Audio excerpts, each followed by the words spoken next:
Bon, voici la troisième partie de la série sur la Nissan Versa. Voici la transmission. C'est une transmission JF015E ou RE0F11A. C'est une transmission de la compagnie Jatco. Jatco, pour acronyme un peu curieux, en tout cas ils ne sont pas forcés bien longtemps, c'est la Japanese Automatic Transmission Company. C'est une filiale de Nissan. Nissan a acheté Jatco parce que Jatco faisait beaucoup de leur transmission. Bon, on va commencer ici par... J'ai passé un petit coup de balayeuse, juste pour enlever le plus gros du sable pour pas que ça coule partout. On va commencer par enlever, disons, ce qui dépasse, c'est-à-dire les capteurs, les deux capteurs de vitesse ou de position des deux poulies. Ensuite, on a le capteur de vitesse de l'engrenage final. On a la patte ou le support de moteur externe et le filtreur à l'huile, le refroidisseur d'huile, pardon. Puis ensuite, j'enlève la capote qui est ici pour accéder à l'intérieur. Je m'exécute.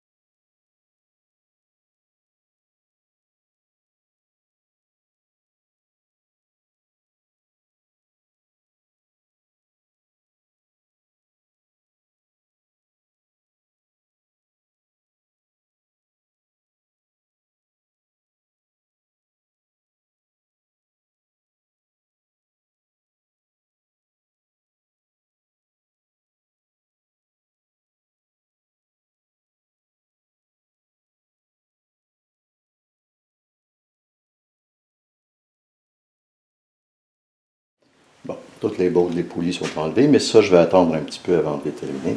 Je vais d'abord enlever la panne. Ça aussi, ça va assez bien. C'est du 10 mm.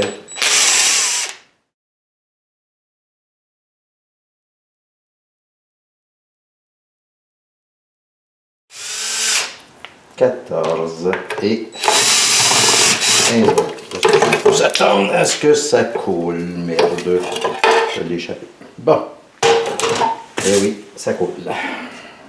Bon. Donc la panne est enlevée. J'ai mis un peu pas mal d'absorbant. Les gars de transmission ont toujours une table un peu particulière qui est en tôle, avec une petite pente puis un égout quelque part pour justement égoutter l'huile qui tombe.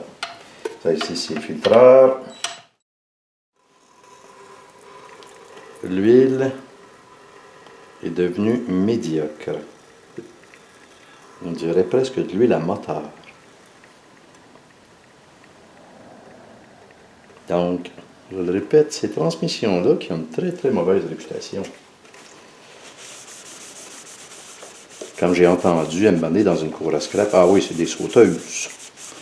Pas tellement, à mon avis, que la transmission a été mal conçue, mal faite, ou peu importe. C'est que, à mon humble avis, les changements d'huile à transmission doivent être faits très régulièrement. J'estimerais ça aux alentours de 60 000 km.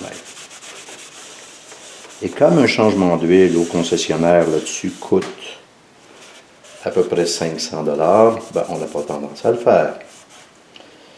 Et une petite remarque en passant, ma première expérience a été catastrophique avec ça.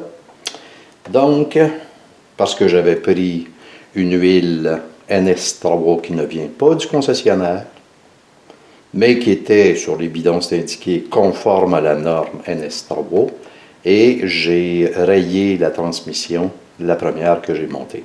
Donc, si j'ai un petit conseil à donner, c'est vrai que c'est pas donné. Un bidon d'huile, 1 litre d'huile coûte 27-28 $ avant les taxes, ça va de soi, et ça en prend 8, au moins 8.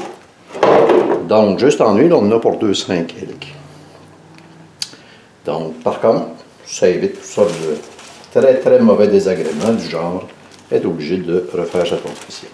Donc, je place le tout. dans le ziploc.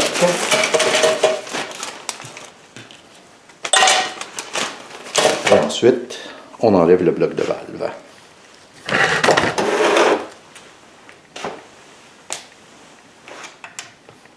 Le bloc de valve est assez intéressant en passant. C'est lui souvent qui va causer les problèmes, beaucoup plus que les engrenages, les clutches et compagnie.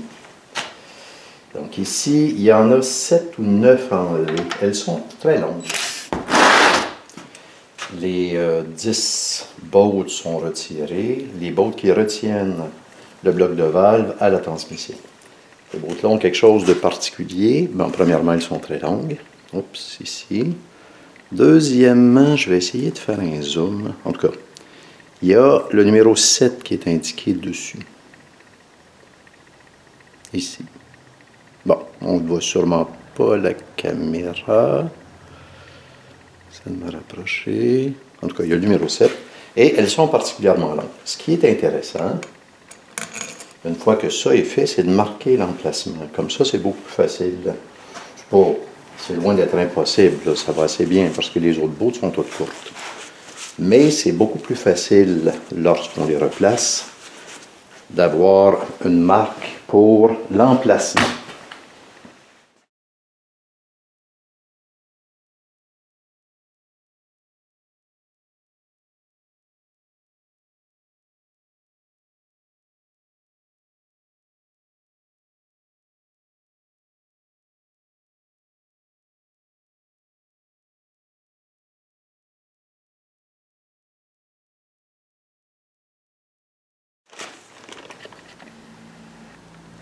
Donc, toutes les bouts au même endroit, et là, il n'y a pas de possibilité d'avoir.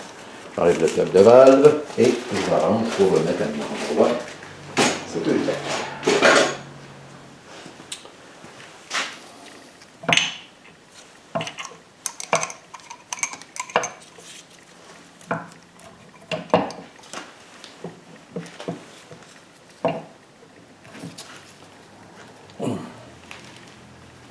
Oups. Bon. Donc, le connecteur, ça ne tente pas trop. On va éviter de tirer là-dessus.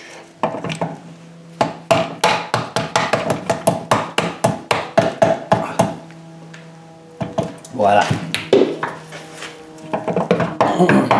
Coriace. Il est coriace.